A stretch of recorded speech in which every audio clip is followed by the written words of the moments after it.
আজকের গল্প বাদলা রাতে গ্রামের গরুর গাড়িতে। শুনুন, এই গল্পটা কিন্তু আমার নিজের চোখে দেখা না। এই গল্পটা আমি শুনেছিলাম আমার দাদুর মুখে।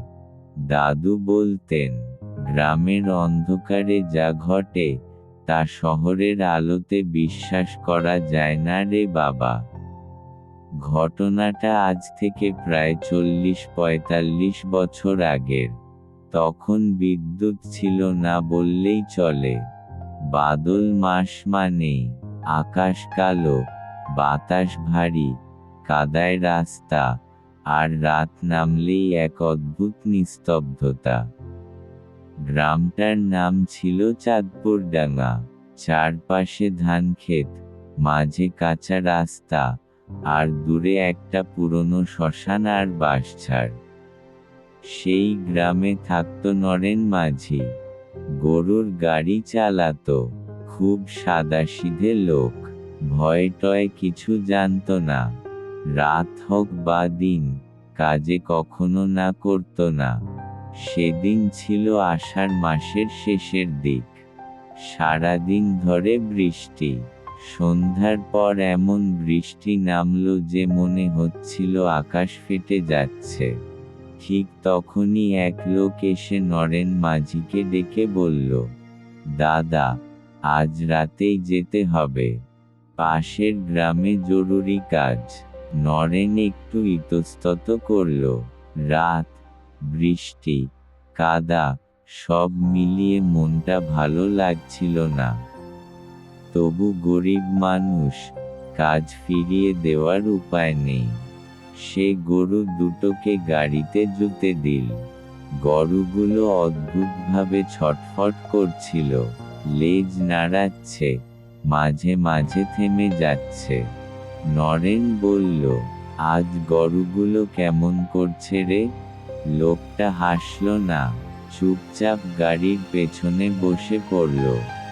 বৃষ্টি তখন টিপটিপ নয়, ঝাপটা বৃষ্টি। চারদিক অন্ধকার, কেবল গরুর গাড়ির চাকায় চপ চপ শব্দ। গ্রামের শেষ মাথায় পৌঁছতেই চারপাশটা একেবারে শুনশান।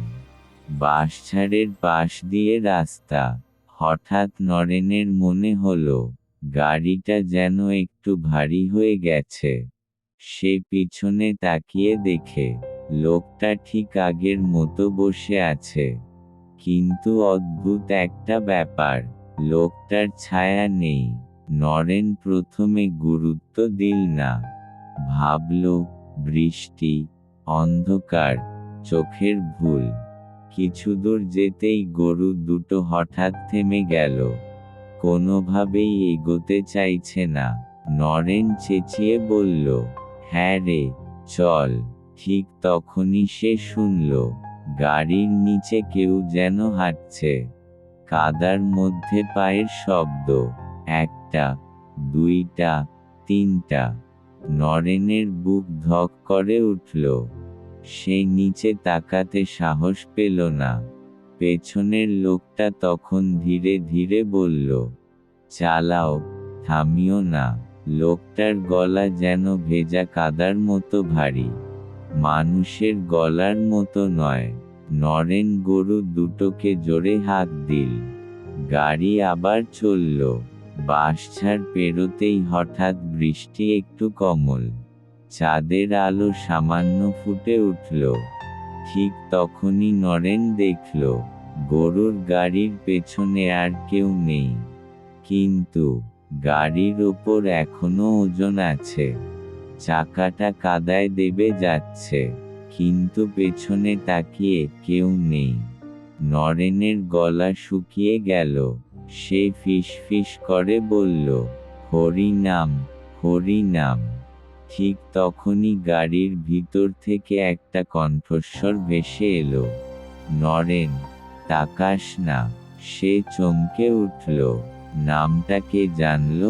হঠাৎ গাড়ির তক্তার ফাঁক দিয়ে সে দেখল, দুটো ভেজা পা। পা দুটো মাটিতে ছোঁয় না, হাওয়ায় দুলছে। নরেন আর থাকতে পারল না। সে গাড়ি থামিয়ে দৌড় দিল। পেছনে থেকে তখন একটা বিকট হাসি। হাসি নয়, যেন কান্না আর হাসির মিশ্রণ। গ্রামের লোকেরা পড়ে বলেছিল, সেদিন রাতে শ্মশানঘাটের পাশে গরুর গাড়ির শব্দ শোনা গিয়েছিল।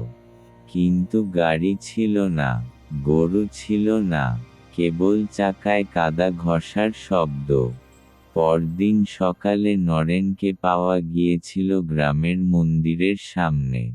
চুল সাদা, চোখ ফাঁকা, কথা বলা বন্ধ। সে আর কখনো গরুর গাড়ি চালায়নি। দাদু বলতেন, ওই রাস্তা দিয়ে আজও কেউ রাত হলে যায় না। বাদল রাতে নাকি এখনো গরুর গাড়ির শব্দ শোনা যায়। কিন্তু গাড়িতে মানুষ থাকে না।